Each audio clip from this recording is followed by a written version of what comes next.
Guten Tag, meine sehr verehrten Damen und Herren. Es freut mich sehr, Sie hier begrüßen zu dürfen. Ich präsentiere 50 plus Döner. Don't boo us. He is coming. Don't worry. Don't boo us. No, please don't boo us. Hello. It is 50 plus donor time. As Beeflam has blasted out there, I guess my birthday was yesterday. So Happy birthday! thank you, Beeflam. We're gonna buy some time. We were like, "Where's Manuel Veth?" And then we remembered he has a child, so he's probably doing dad stuff. Beeflam, what should we do to eat some time here? That's a great question. I probably should have been thinking of something, but I had literally nothing in mind. Okay, well, we summoned him, so. Oh, look at that! Look at God! What won't he You guys do? can hear me? Yeah. Yep. Hello. Oh, you probably can't Can hear you us. hear 50 plus audio issues. There we go. 50 plus audio issues. Let's go, baby. Does the kid have a tree cut already? I don't know. Questions to ask once we figure this out. I'm in all caps. Check your audio output device. Yes, sir. Yes, sir. Yes, sir. Yes, sir. Yes, sir. Yes, sir. Rolex. Oh God. Rolex depressory. We can't really go silent. We gotta keep talking. So. Okay, There hold we on. go. I can hear you guys. Oh, there we go. Hey, okay. Don't worry. 50 plus audio issues is not a meme. It's a real thing. We have audio issues all the time. How are you doing? How are you sleeping? I'm doing all right. I'm sleeping little. Yeah, Well. I think this was the best night so far. I had 3 hours, 2 hours, and 1 hour segments. So that's not bad when you add it up. Well, yeah, if you add it up, I guess. But individually, not so much. And you're No. still like reporting too. I don't know how you're doing it. But, I'm off Transfermarkt at the moment. I'm on holiday there, but yeah, the rest I'm still doing as much as I can in between helping the wife feed the baby. yes, well, congrats on the child. Congrats. For Thanks. those who do not know you, would you like to introduce yourself? Yeah, sure. I mean, I'm Manuel Veth. I'm one of the 2 people of the Gegenpressing podcast, the Gegenpressing Substack. We cover everything Bundesliga. The other half is, of course, Stefan Bienkowski. What else do I do? I work for Transfermarkt. I run their North America operations. And that includes doing the famous market values, of course. I'm oversee that for all the major leagues on this wonderful continent. And then on top of that, I also write 10 columns a month on German football for Forbes. Kind of German correspondent. So yeah, that's kind of me in a nutshell. I think the biggest, of course, is Transfermarkt, followed by Gegenpressing, a bit of Forbes. That's kind of what I do. Yeah, we got to give you your flowers as well, because there is not a show that we do not use transfer market. Literally 0 shows where we don't use it, like for the entire show. So It's really funny that you say that, because like Stefan and I did the Champions League final, right? And two times where we really noticed, because like me, Stefan also works for Transfermarkt full time, right? And we sat in the press conference room, and as we saw the laptops all in front of us, half the laptops had a Transfermarkt page open. We're like, yes, they're paying all bills. That's awesome. No, it is truly one of the best sites ever, honestly. Yeah, it's a lot of work. It's a lot of work, but it's fun. It's a lot of fun too. Yeah, I don't know where you find the time to do all that. But to start the questions, what's the background with Germany? I think people can guess by the accent. But kind of like, even how did you get into soccer, just in general? I mean, I grew up in Germany, right? Mom is from here. With here, I mean Vancouver Island, where I live now. My dad is from Munich. I grew up in Munich.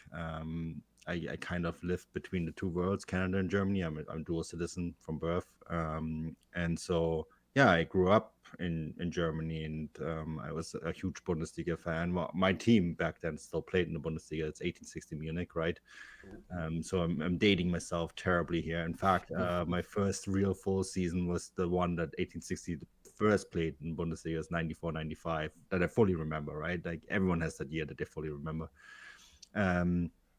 Yeah, and then how did I get into this? The the weirdest way possible, to be honest with you. I always planned to go into academia, and so I have a PhD in Russian history. I have a master's in political science, and I have a bachelor degree in German literature and in history as well. And so my plan was to become a professor and teach at some university. And when I wrote my PhD was on actually the football's transition from communism to capitalism in the Soviet Union, the post-Soviet space. So I'm in Soviet and Russian history. And then during that time, I started blogging for a site called Football Guard. Eventually took that site over.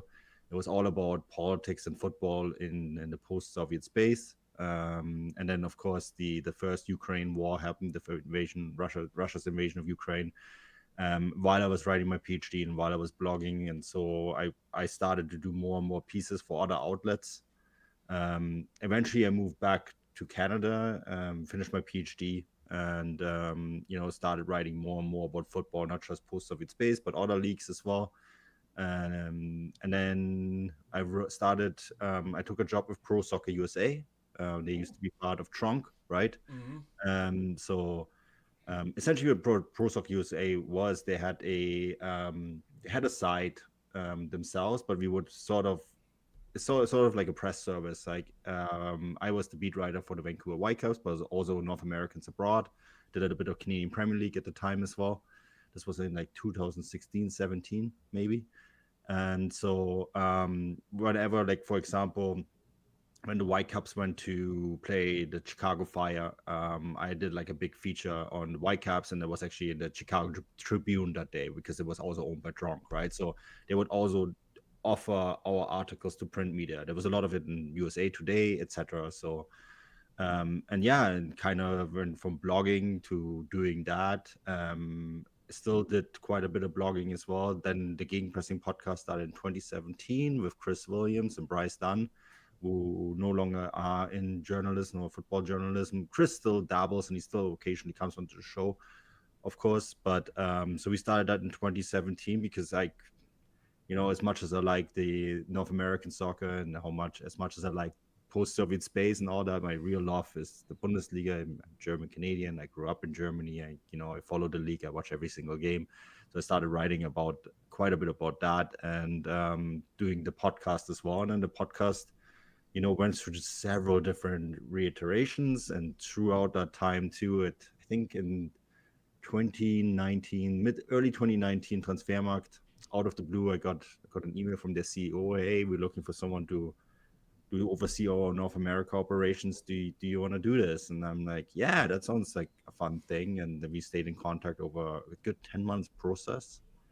And eventually they hired me as a full-time job there. So that's kind of the journey in a nutshell. Well, it must have been nice to pre-write your Vancouver win against the Fire. That must have been pretty fun to do. I don't know. I don't actually remember what exactly it was about. I think I wrote about Schweinsteiger at the time. I think he was still with the Fire. I just was really pleased because I Googled the article and I saw it on the Chicago Tribune, and then I realized it was actually also printed, which is like, it's still the coolest thing, right? Yeah. Nowadays, everything is online, but when you see your article actually published in a newspaper, I don't know. So it's hard to beat. It's really, really hard to beat. First time that happened to me, like I wrote, this was back when I did my PhD still, I wrote a piece for a German newspaper. I think it was Die Zeit or Frankfurter Allgemeine, and my dad went to the store and bought it. I was living in the UK, so I couldn't even get the paper, but it was just so exciting to just see your name printed on a piece of newspaper. It's just, I don't know, it's just unbeatable, I think. Yeah, well, I only know that feeling, but it's just a DePaulia, so no one cares. There's Ryan- a question. Yeah, what Christian chat? You want to do that, Beefum? Yeah, sure. Ryan Lemmy in chat asks, any Soviet bloc clubs you studied that have the most intriguing story? Soviet bloc. I was really obsessed with writing about Shakhtar Donetsk at the time. It was such a model club, right? In terms of how they were really progressive in signing all these Brazilians. They built that beautiful stadium, of course, and then the tragedy of them having lost their home. It's something that really fascinating. I wrote a lot about Shakhtar Donetsk, for sure. I spent time in Georgia, the country, not the state, and did quite a bit of work on Dynamo Tbilisi. I think their story is absolutely fascinating as well. The whole history about the way they played football, and they were called Uruguayans because of the color of the shirt, right? And yeah, that was definitely another one that really fascinated me. Other than that, I mean, there were so many interesting stories throughout. There another one, Sheriff Tiraspol, right? Being located in Moldova and being kind of like this representation of a fake country to the rest of the world. And yeah, I always really enjoyed the time and writing about it and researching it, and spending time there and living there was always really fascinating. Have you ever thought of writing a book on that stuff? I feel like that would be. Well, I wrote my PhD on it. That's available. It's 300 pages if you want to read it. Do I get a signed paperback? I tried. The timing was bad. Yeah. I covered the Russia World Cup, and I was finished it pretty much a year before, and then the Russia World Cup happened, and then interest in that kind of stuff completely dropped off. I want to write a book, for sure. I just haven't really.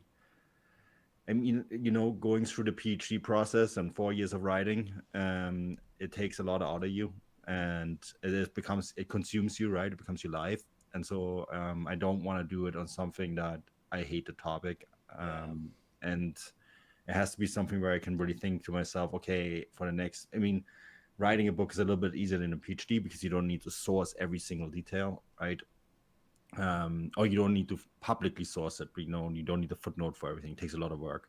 And so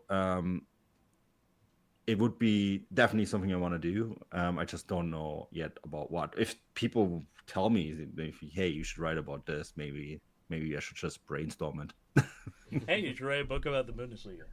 Yeah, no, that's definitely something I would do. I want to write about something in German football. I just don't, maybe 1860 would be a really fascinating story, the rise and fall. I've written quite a lot about them for different outlets and on the Substack as well, because it's such a, for the lack of a better term, gong show all the time. Yeah. So, that would definitely be a fascinating topic. So we'll see.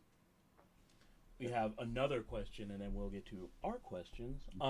With your area of study, did you ever study or write on Eintracht Braunschweig and Jägermeister and the role they played in commercialization of the sport in Europe? Yes, they were a case study for my PhD. Or there is a chapter on advertising, and so they were one of the first teams to have advertising in the Jägermeister. The other one, I think it was Hamburg, that had the condom brand, and they had to just have a black, they had to put a black label on top of it. So it was hilarious advertising. This was in the 70s in Germany, quite conservative, right? So they didn't get away with it. So they just put a black piece of tape almost on it, and everyone knew what it was, right? So it still worked. Beeflum, question. Yeah. So, kind of speaking on the Bundesliga, how have you seen the change from when you started and to now? Well, we can go back to when you were growing up in Munich, kind of following 1860. How have you seen the change from when you started following the league to now, from a visibility standpoint? From a visibility, so you mean internationally, nationally? Yeah. I mean, in Germany, it's everything. It's like the NFL in the US, right? I mean, Bundesliga games, football is all consuming. Internationally, I mean, the visibility of the league has always been a little bit of an issue. People don't know this, but the Bundesliga actually had a jump start over other leagues in the United States in the 1970s. There was a show called, I can't remember 100%. People older. Derek Ray would know the answer of this. It was like Soccer in America, wasn't it? Soccer in America, I think that was it. Yeah, and so they actually had a leg up over a lot of the other leagues, and they squandered that lead in the subsequent years, right? But I think that is really the thing. The really big thing that I see is clubs really kind of realizing that they have reached the upper potential in their national domestic market. So they're trying to tap into foreign markets, and they realize that they've maybe done it a little bit too late, or that they're too far behind some of the other leagues. Premier League comes to mind, right? So there's a real push in trying to sell a product, and it's hard because like when I grew up too, the league was more competitive. Bayern would win a lot, but it's definitely never been the 10 in a row. The most that they ever did was 3, and there's a lot of surprise champions at the time, right? I feel the league might go back to that soon. But I think the league was more competitive, and it was therefore would have been more attractive to sell it back then than it is maybe now. For outsiders who want to see that, who don't want to look beyond just that, right? It's a really tough sell. And so, yeah, I think that's just the biggest thing is the commercialization, the trying to sell this product abroad is definitely very different than what is from the 1990s. What you said something very interesting about going back to surprise champions. What kind of like signs are you seeing that would indicate that? Last year was a good example. I also just don't think Bayern Munich have the ability to, Leverkusen get 91 points. Bayern Munich had 72 last year, right? Stuttgart finished with 73. And it's been quite a long time now that Bayern had that really dominant season where they would get like high 80s points, right? The trend has been going down. I think they're probably going to win the title this year, but I'd be shocked if it was like Leverkusen level. So let's say Leverkusen, they get 8 or 9 points from extra time goals. Let's say they don't do that, they would have still comfortably won the title last year, right? So I think there is a bigger chance of a team like Dortmund, like Leverkusen, maybe even Stuttgart, who did it last year, who did outpace Bayern Munich, to just outpace them in a single season, because they're no longer a mid to high 80s point a season team, and that gives me hope that more different teams will just get there, that we get to more of a rhythm, like, okay, in 10 years Bayern win the title 6 times and 4 times someone else wins it. No one would complain about that. That's a pretty healthy standard for every top European league, right? So if we get back to that, I think then the Bundesliga itself would probably also benefit significantly too. And I think it's quite possible that we're seeing signs of that happening. Completely unbiased as well from an 1860 fan, which we were forgetting.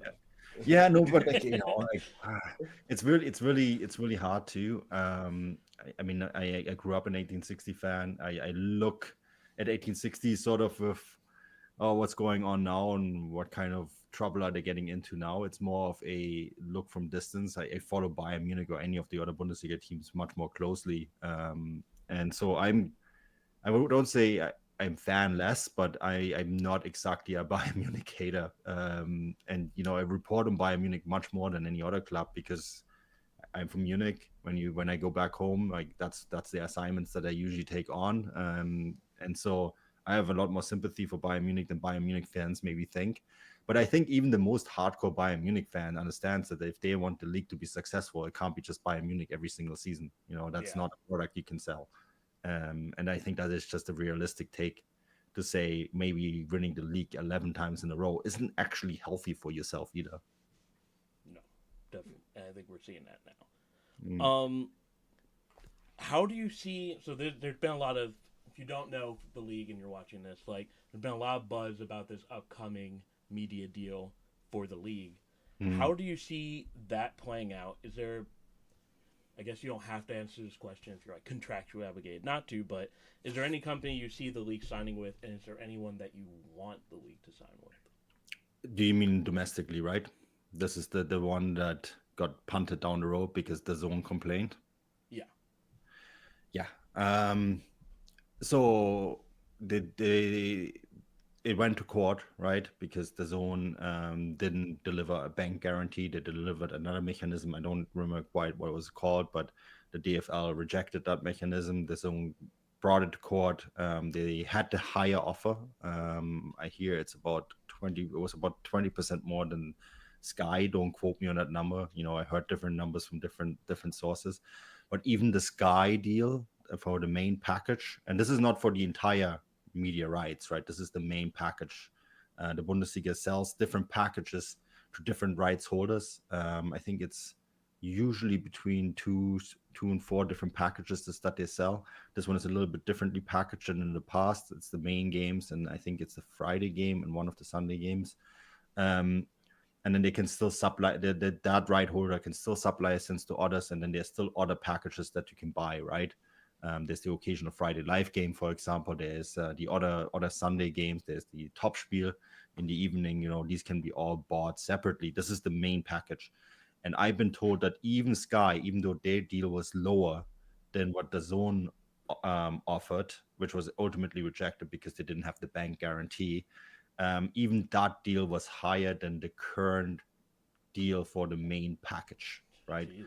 And that indicates to me, this is a good sign. I don't know what the whole it going to court and being rejected and being turned over and now having to be renegotiated does to this package and the price of the deal, but indications were that the Bundesliga were going to at least hold the money that they were going to get from the current rights deal, or possibly even increase it, which bucks the trend when you look at other leagues like League La Liga, right? Who had to take less money. Serie A is another example who had to all take less money from the domestic rights holders. The reason for that is quite simple. The Bundesliga is the only product in Germany that people regularly tune into. It's the same as the NFL in America. You have a Bundesliga game on TV, you know that X amount of people will watch the product, right? It's one of the few. It's one of the few products that really still justify having a television at all in your household. So. So they were pretty optimistic. I don't know what's going to happen now that it went to court and they have to renegotiate the deal between the two partners. But from what I understand, the Zone and Sky are the two highest bidders. The Bundesliga has hope that they would maybe someone else from the US coming in, but it's tricky. Like, I mean, you look at the Club World Cup, Apple TV pulled out of that, right? So that put everything into balance. And so Amazon Prime is another. People, I think, were hoping a little bit more money from that. Right now, I don't see it, but I am like everyone else. I'm looking forward. I think November 26th is when the new negotiations start. It will be interesting to see what's going to happen. But I sort of suspect that it's probably going to end up with Sky again, and that the Zone will be the second partner in some way or another. But we'll see. We have a comment. In a weird way, we're lucky with the ESPN Plus deal. For you to say this as they're announcing a raise of their price in December is crazy. Being CEO, my question is, if you can pick your dream commentary team for a Bundesliga match, who would it be? Could be from any era and language. Commentary team. Oh, I always liked von Thurn and Taxis, a German commentator. You knew it was a top spiel in Germany, or a big Champions League match whenever he came out. He was definitely my favorite. From the English commentators, I'm friends with all of them, so I can't really say. Yeah, understandable. Understandable. We'll bleep out your answers in post. I have a favorite, but I'm not gonna say who, so because I don't want to step on everyone else's toes. Yeah, we don't want this show to be a disruptor. I get angry messages like right away. It's like, What's your most interesting historical antidote? My goodness, from the Bundesliga. Anecdote? Yeah. Is that weird? Yeah. That's a really good question. My favorite historical anecdote from the Bundesliga.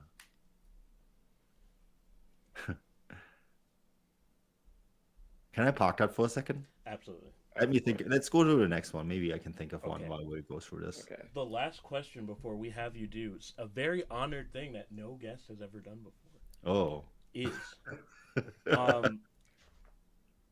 what do you think is the biggest area of opportunity for the league in terms of fan presence internationally? Let's see. It's for me. It's the United States. You guys are there. I'm in Canada. I'm right next door. I see it. I spend a lot of time down in the United States. My best friend lives in Seattle, so I'm down in America all the time. It's the United States. That's the market you need to be present in. That's the market you need to be focused on, especially not just because of 2026, but just in general. There's a lot of people living there. A lot of people with lots of money. For now, anyways. Obvious. Whatever could that be? Yeah, okay, let's keep politics out of this. If no one screws it up majorly over the next 4 years, there will be a really rich market there that opportunities there, and it's the eyeballs too. It's the demographics. It's an exciting market. There's people of all sorts of different backgrounds there that love the sport, and that have also disposable income to spend it on it, right? So that's a dream. If you are a marketer, that's a dream, and I think that is what the league needs to focus on. They need to be in the United States. I laugh about the Club World Cup and all that, and I think it is a bit of a joke of a competition. But if you Dortmund and Bayern, you want to be there because it is in the United States, and it gives you the opportunity to play meaningful games there. That's different than just friendlies, right? It's meaningful games, quote unquote. And I think that is the biggest opportunity. I do quite a lot of reporting on the NFL Bundesliga deals. You see it vice versa what the NFL does in Germany, and I think that's really exciting. I don't think the Bundesliga should ever play competitive games in the US. I dare them to try. Oh man, that would not go over Dare well. them to try. It'd be pretty funny. It gets shut down really fast, but yeah. That's, I think, personally where they really need to focus on. Yeah, if that does happen, buy stock in tennis balls immediately. Yeah, 100%. And then we have a fun question because I did not know this person even know this existed. Just learned about Hamburg's backpack gate. Did you cover that? And if so, what was your reaction? Backpack gate, where they found the backpack in the park and it was like full of Hamburg. I did not cover this. I do not necessarily fully this was with the investor, right? Yeah. Yeah, that's Haas fault for you. Oh my God, yeah. It kind of reminiscent when I think it was in Britain, one of the foreign ministers left like a suitcase in Hyde Park. It had like all the secret documents in it. Yeah. So I did not. I think we mentioned it on the Gegenpressing podcast at the time, but I don't think we fully covered that. But I think we may have done it at times. You would have said it's typical HSV, And I think this was before they got even relegated to the second division, if I'm not wrong. Yeah, B-Fun, we might have to do a full thing on that because that is one of the fun. Yeah, I need. Oh my goodness, this is what I'm going to do tonight. I'm gonna go on like Wikipedia and then just read through this entire thing and laugh about it again. Yeah, we need a 50+ investigate something. This is like what happens. You like start with one thing and then you just keep digging and digging and digging, and before you know it, your 2-hour window that your infant son has left you to sleep is gone. Okay, wait. I hope this works. It did not. Now it did. Here we go. We are gonna let you do MS Paint, Manuel. How's that gonna work? How's it gonna work? Yeah. Well. Holy smokes! I can actually. Yeah. All right. We are going to do our predictions of 3 games, okay. Handpicked by me and Beeflem. We'll explain which teams they are. That's a little. The first one is a Friday game. It is Bayern Munich versus Augsburg. Any immediate reactions to this game? Bayern are gonna win by a lot. Oh. So how do I draw this? I will draw it for you, as that's not the draw button. Here we go. We're gonna say Manuel, Jake, and Beeflem, and we'll predict the scores. There is one rule though. Yeah. No draws. We are men of commitment here. So Okay. But That's- it doesn't sound like you think this is going to be a draw. No, this one is not an issue. I'm gonna go with a nice, comfortable 4-0. 2 goals by Musiala. Specific. So if you have fantasy and you have your unlimited transfers, you might want to pick up Musiala. B-Flam. Normally I would be in heavy agreement because this is Bayern Munich. This is the best we've seen Bayern Munich look in 2 years. But there's 2 things that I am keeping in mind here. One, this is a Friday game. The motto here is always watch Friday games because outside of the past 2 games, they've been kind of chaotic. The past 2 games are kind of, True. tanked the stock. But also, recently Augsburg has kind of been a boogeyman for Bayern in the league. It's always at least one game that I've noticed that whenever they match up in the season, it can be a home game, it can be a away game. You don't really know, but Augsburg will have a suspect good performance against Bayern that they normally don't have. And this is a part of the show where we also go on transfer market because True. Augsburg have not been as bad as we thought they would be. Yeah. They obviously have a very good win against Dortmund. That's the one that's in the back of my mind as well. So they can show up against a good team. So I'm gonna actually go with the upset here. I'm gonna go 2-1 Augsburg, the 50+ donor The scoreline. 50+ donor scoreline. Oh my goodness! On the big stage. That's Just 'cause gutsy. I got that boogeyman. That's that boogeyman gutsy. thing in my mind. It's gutsy. It's in Munich too, right? Yeah, It's in Munich. Okay. So you think the suburb is going to win in Munich? That's interesting. It would be. I would say they would get the away tie, but it is a Friday game, so I got to commit to the bit. Cold day in November, Munich. Anything can. I think Augsburg can do it in a cold, what's maybe not rainy What's the night. weather report in Munich for this Probably Friday? raining. Let's check. Palpatine says going to be a lot closer than people think. Bayern is banged up, and Oh. Augsburg is going to be a problem. for them. -2 degrees and snow. Whoa, weather is chaotic. Yeah, that's usually. Do you still have faith in your 4-0? Yeah. Okay. Immediate. Because that has swung me.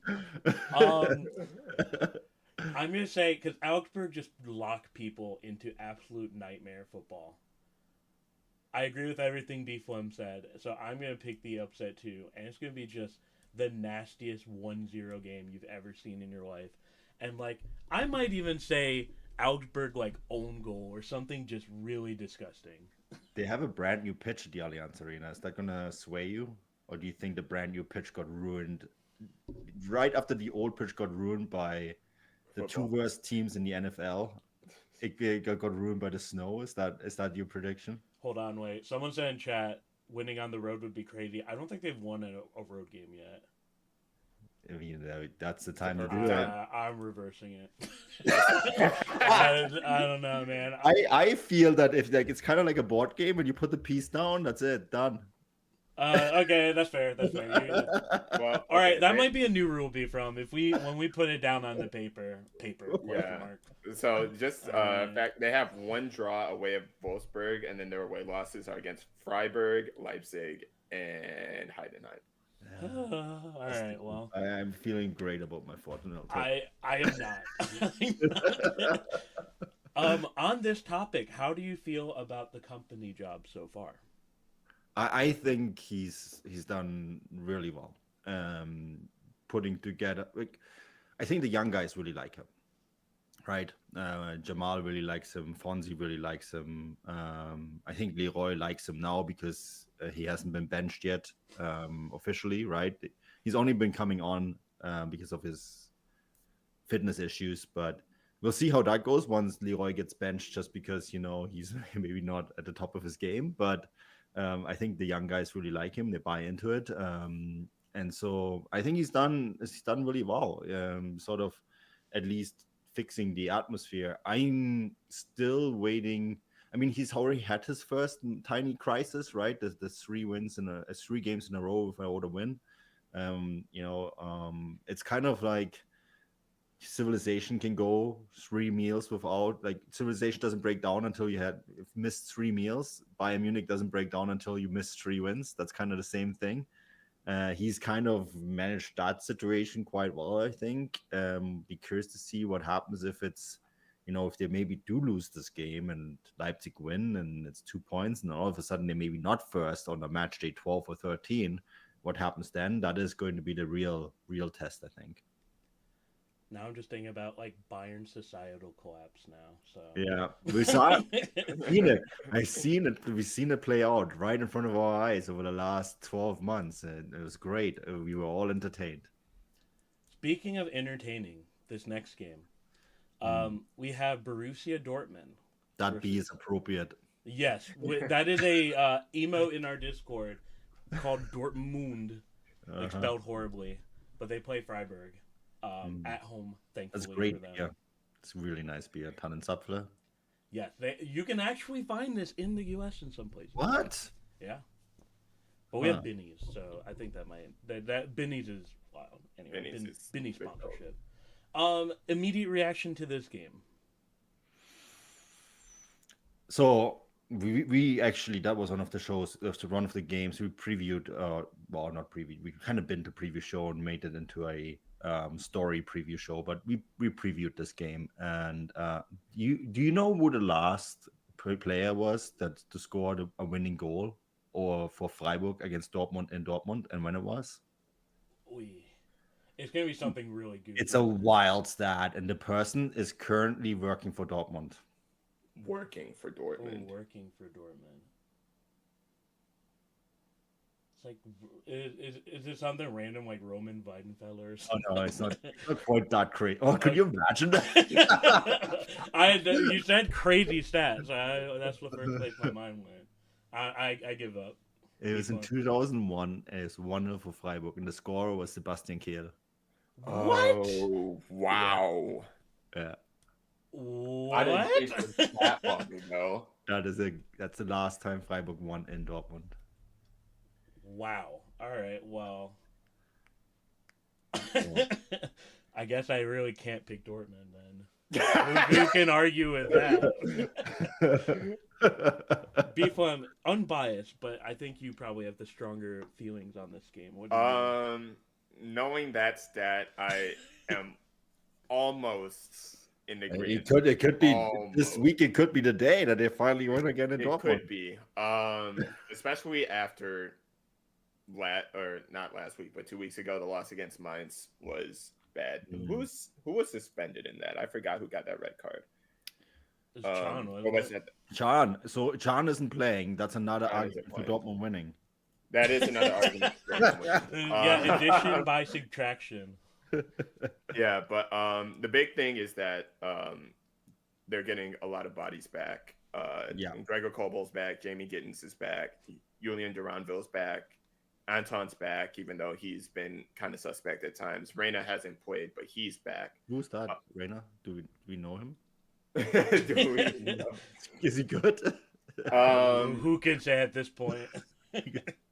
I think this is a really big game for Dortmund in particular, because if you lose this against a team that is in fifth right now, granted only by 1 point, they're 1 point ahead of you. If you lose this, then that's not the way you want to come out of international break right after you lost to a not very good Mainz team.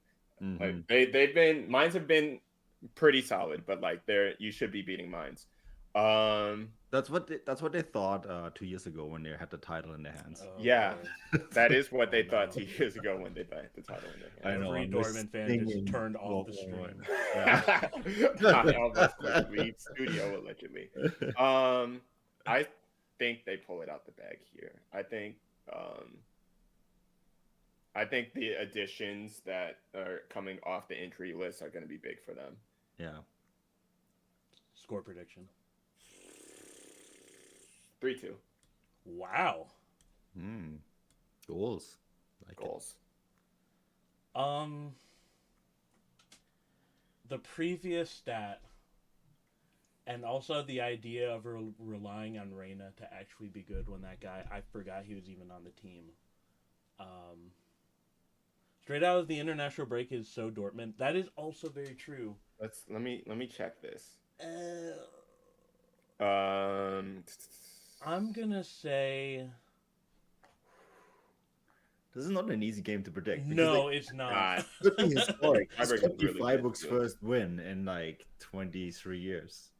So before you make your prediction, I will tell you this. I will say also before I say, this iteration of Dortmund is probably the most likely to break that streak. Yes, it A is. It very much Shaheen is. led. Yeah, the draw screams this, but we can't pick a draw. So coming out of international break, they have 2 wins against Heidenheim and St. Pauli at home, and then 2 wins against Heidenheim and St. Pauli at home. I'm gonna pick 2-1 for Freiburg. Okay. You know what? For Freiburg, you're Yeah. going for the history I win. think you can't ignore that Garassi's probably gonna score in this game, but I think this version of Dortmund's just too awful. I was going for a Freiburg win as well. 1-0. Ooh. Shutout at home. Yeah. Okay, we have to guess, like, if that happens, who's it going to be and why are they going to work for Dortmund in 23 years? Vincenzo Grifo becomes assistant manager. Like in 5 years or something.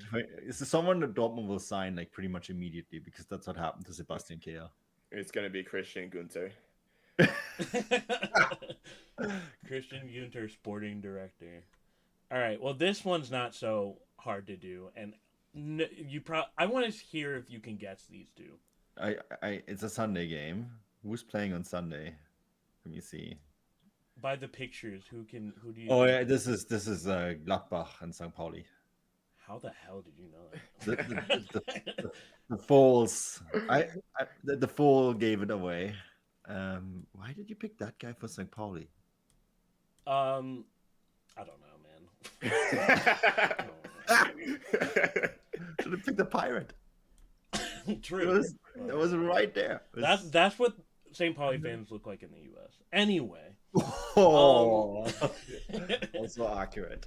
Gladbach. We have famously called Gladbach our measuring stick team, in that when you play them. Are you contractually allowed to even mention Gladbach as a name on this podcast? I don't know what you mean by that. He's completely unbiased. Yeah, I have no idea what you mean by that. I saw the thread on beautiful things to see in respective cities, and I saw what you posted on that Gladbach. But that wasn't me. That was TripAdvisor. I didn't put that there. Yeah. Gladbach. We call them our measuring stick team because I feel like when you play them, you figure out if you're really good or you're really bad. St. Pauli is not on the good end of this, in my opinion. Any immediate reactions to that? Poor Sione. Like, he's such a poor guy. You know, like, honestly, let's give the man some slack. I think they're going to win this game 2-0. I'm going to eat my words there. I am going to pick Gladbach as well. I mean, how can 2-0. you not pick that cute pony? Look at it. I know, right? Adorable. It is No Shave November, to be fair. Also, like, the guy on the right is totally some dude that you will meet in some bar in some US city who thinks he knows everything better than you do and will get an argument with you over a couple beers. Well, you don't even have to go that far into the U.S. You probably could see that in Seattle, honestly. So. Yeah. I actually think I saw this guy at Rubens. So if you were in Seattle at Rubens, and that might have been a reference towards you. Be fun. One thing I will say about Gladbach is that there are moments in this season where they have played down to their competition. True. It hasn't been against the relegation battling teams though. Like Bochum, they beat 2-0 away. Mainz, they drew 1-1, which is a little suspect. But they also have held Leipzig to a draw away. So like they will play either up or down to their competition at times. I don't see this as being as one of those scenarios though, because St. Pauli's on the lower end of the spectrum. So I would probably go 2-0 as well to Gladbach. Oh wow, consensus. All right, yeah, this is so obviously That's yeah. St. Pauli 5-3 fire battle is incoming. All right, we are almost on time here, but we have a game. Manuel Veth, we've heard you like bicycles. Well, the historical anecdote. I don't want to. Oh yeah, we were. Oh yeah. Reference. So one of my favorite seasons was 96-97 when both Dortmund and Schalke won international cups. I thought that was such a cool year. I saw actually both those finals. I was with my family on family holiday in Tenerife. And yeah, that is definitely, it was such a cool feeling having two German teams win cup competitions. Yeah, so I'll go with that. Everyone look away. That last Ricken goal. And Marcel Reif being the commentator was actually also one of my favorite commentators of all time. And he's like, Ricken, lüpfen jetzt. And then he like scores from like 25, 30 meters out. Such an amazing moment. I'm not gonna lie to you guys. I don't know how this is gonna happen. Okay, wait. Stop screen. So while he's figuring that out, if you could cycle with any Bundesliga personality, current or past, who would it be and why? Christian Streich. There you go. All right, jump scare. We're playing Who's That Biker? So I have gone on the internet and found 9 pictures of Bundesliga figures on bicycles. I guess it's word has come around that I do competitive cycling, eh? Yeah. We heard from a bird. Yeah. Okay. The usual rules apply. You have 3 guesses. They are all. Not all of them are in the Bundesliga still. Okay. Who is this? That's Becker. First name too. Geraldo Becker. It is actually. And I promise you, I was laughing at this picture for 15 minutes. Is this actually, wait? This is not Photoshop. This is actually no. This is an actual trading card. What? Yep. Unbelievable. Why would you do? Okay. I've never seen someone so happy to do a wheelie. That's pretty cool. This one. That's Christian Streich. Yeah, that's. I wondered if I should cover the CS, but yes, that is Christian Streich. Yeah. Most notably.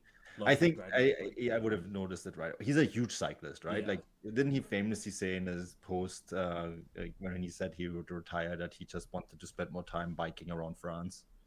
I think he even said they hated that the new stadium was a different bike ride than the old one. So, super bike enthusiast. Yeah. Now that I see this picture, this one's probably not too hard. Is it Steffen Baumgart?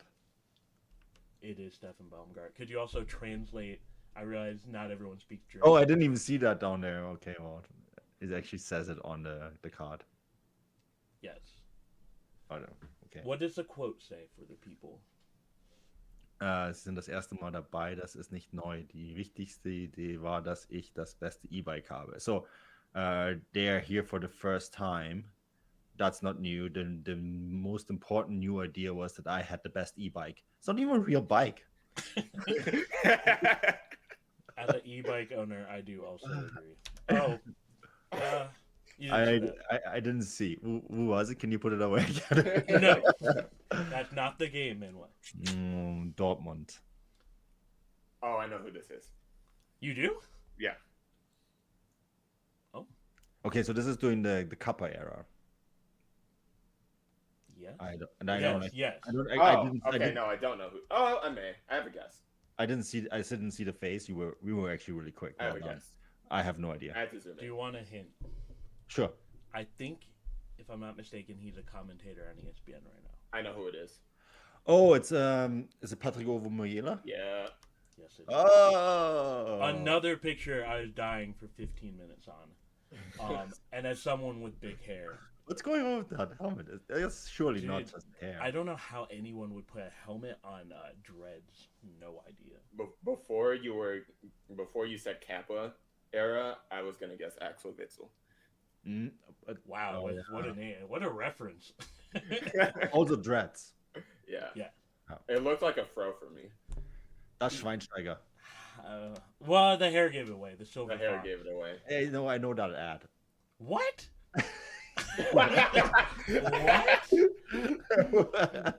Okay, that's a question with Photographic memory only on Right. every cycle. This This exact picture. On S-Bahn trips. It's so like when you take the S-Bahn for my parents, they live a little bit outside of Munich in a place called Heimstetten, and you have to take the S-Bahn, the S2 to downtown, and there's a station called Berg am Laim, and there's like big billboards on the side of it, and one of the billboards is this. At least it was on my last trip to Munich, which was just a few months ago. And here I was like, oh man, he's never gonna get this one. Schweinsteiger. Yeah, sorry, I saw the ad. I don't know how you're gonna get this one though. No, This is not an S-Bahn ad. So No, this is definitely not an S-Bahn ad. He's a pretty tall guy, though. Is this Sandro Wagner? no, but that is a good guess. You have two more guesses. Who does he play for? That might give it away. He transferred within the last year Does to a Zweite Bundesliga team. Zweite Bundesliga. Zweite Bundesliga team. Wow.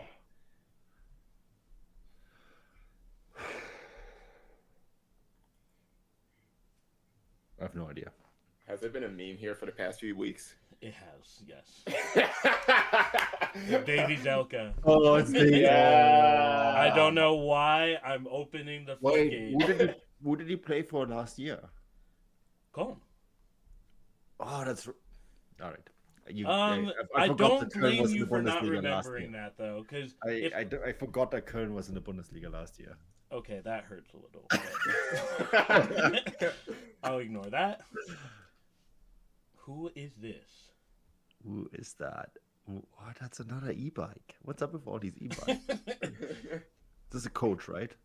Yes, a current coach. In the Bundesliga. No, A Zweite Bundesliga. no, nationally. Is it Nagelsmann?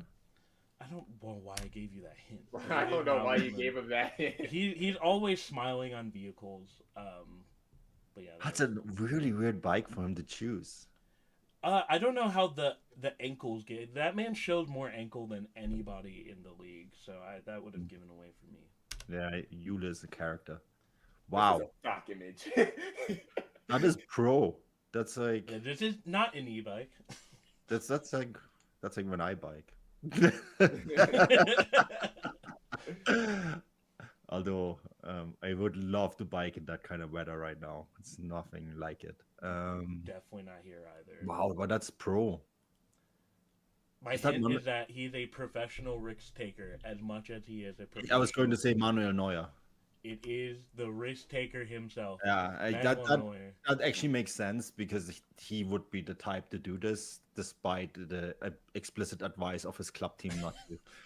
In fact, this was him just today. So Wait, this was No, not it was- yesterday. Yeah, it It's was a like, while ago. he might not be fit to play, but he went on a 200-kilometer bike ride. Yeah, it's, Last one. that's it. That's Heiko Behrens. No. Oh no, that's Thomas Tuchel. It is the famous picture of Thomas Tuchel. You know what gave that away?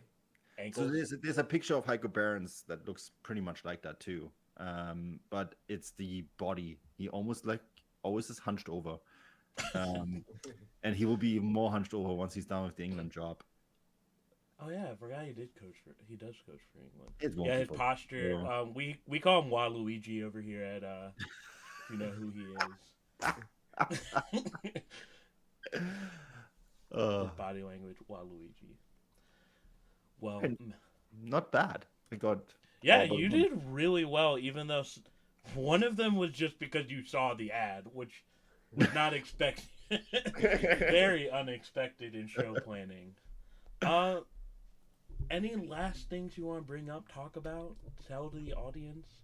No, I just think it's great that we have so many more content creators doing stuff on the Bundesliga. You know, we all do different things, but it's also great that there's things being done. So if you tune into this, that's awesome.